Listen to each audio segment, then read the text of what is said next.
Olá, eu sou a Josiane, faço parte da equipe da HMP Advocacia e atuo na área tributária.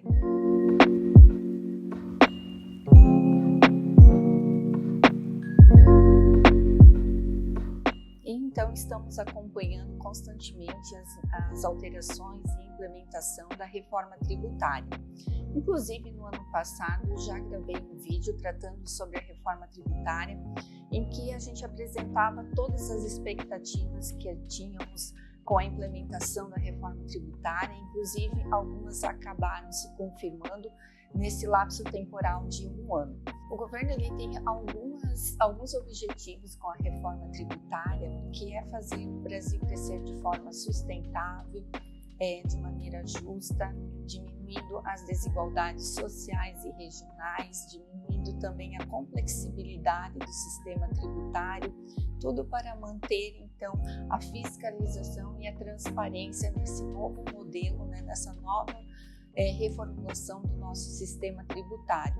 Não apenas as contabilidades, mas também todas as empresas de todos os setores já podem ter um olhar para a sua atividade. Muitas vezes traz a necessidade de se rever a negociações com parceiros e fornecedores, o portfólio de produtos e serviços, os preços, a redefinição da sua malha logística e também a reestruturação de processos operacionais, tudo para se manter, então, a eficiência e a competitividade nesse cenário que será totalmente reformulado. Em um primeiro momento, então, a reforma tributária ela tratou sobre a tributação sobre o consumo. E, num segundo momento, o governo tem já os pilares para discussão sobre uma tributação sobre a renda. Inclusive, recentemente, teve que decidir em caráter de urgência a questão da reoneração da folha de pagamentos.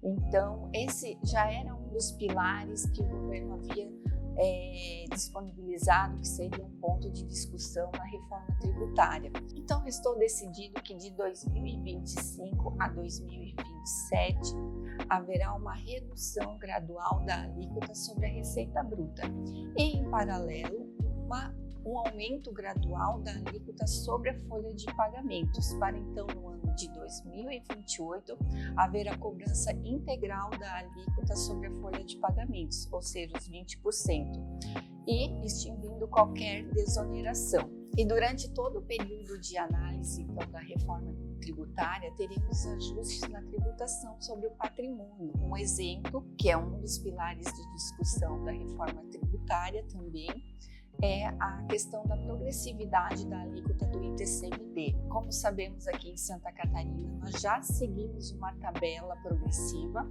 onde as alíquotas oscilam de 1% a 8%. No entanto, há estados em que essa alíquota é fixa.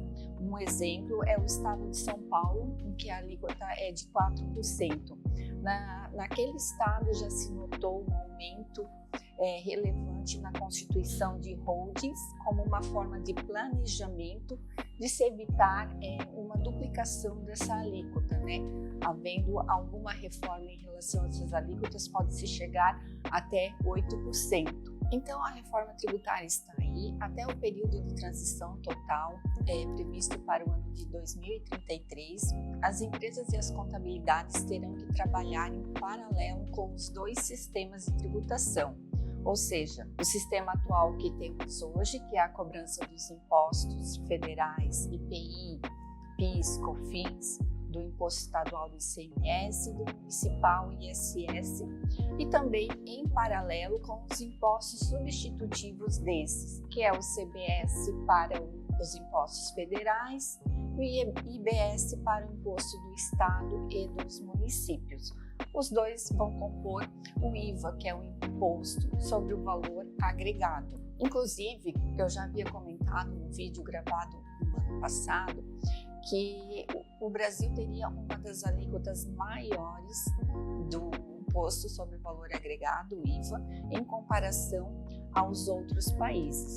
Essa expectativa acabou se confirmando, pois o Ministério da Fazenda divulgou o IVA terá uma alíquota de referência em 26,5%, o que já possibilita então as empresas, contabilidades e consultorias fazerem uma análise prévia do cenário e os seus impactos diante dessa reformulação do sistema tributário. Também podemos observar que o governo federal divulgou um cronograma de implantação da reforma tributária.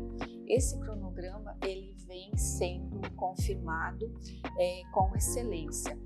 Nós tínhamos previsto no ano de 2023 a emenda da Constituição sobre a reforma tributária, o que acabou se confirmando, e também de 2024 a 2025 temos previstos o desenvolvimento e a cobrança do CBS e IBS, o que vem se confirmando.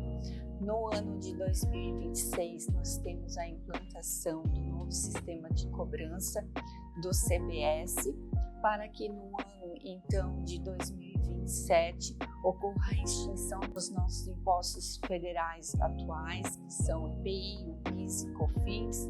E no ano de 2029 a 2032 nós temos previstos então a substituição do imposto do ICMS e do ISS pelo IBS, para que então no ano seguinte, o ano de 2033, ocorra também a extinção desses impostos, o ICMS e ISS, para então ocorrer a vigência integral do novo modelo da reforma tributária. Outra novidade é um novo formato de compensação de crédito, onde será utilizado instituições bancárias para balizar os pagamentos.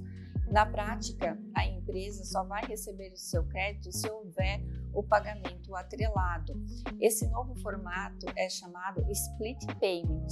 É uma expressão em inglês, mas que significa pagamento repartido. Esse novo modelo ele será muito eficaz para o fisco, porque vai se utilizar de instituições bancárias onde se tem excelentes controles de arrecadação. Esse novo modelo obriga automaticamente as empresas a estarem em compliance com seus parceiros e fornecedores, havendo uma excelência então na cobrança e também nos pagamentos, evitando qualquer tipo de sonegação fiscal. Na prática, o prestador de serviço emite a nota fiscal, irá passar pela instituição bancária, que será verificado o recolhimento e também já a destinação dos tributos a quem for de direito. Então, essas são algumas das principais mudanças que estão por vir com a reformulação do nosso sistema tributário, com a implementação da reforma tributária.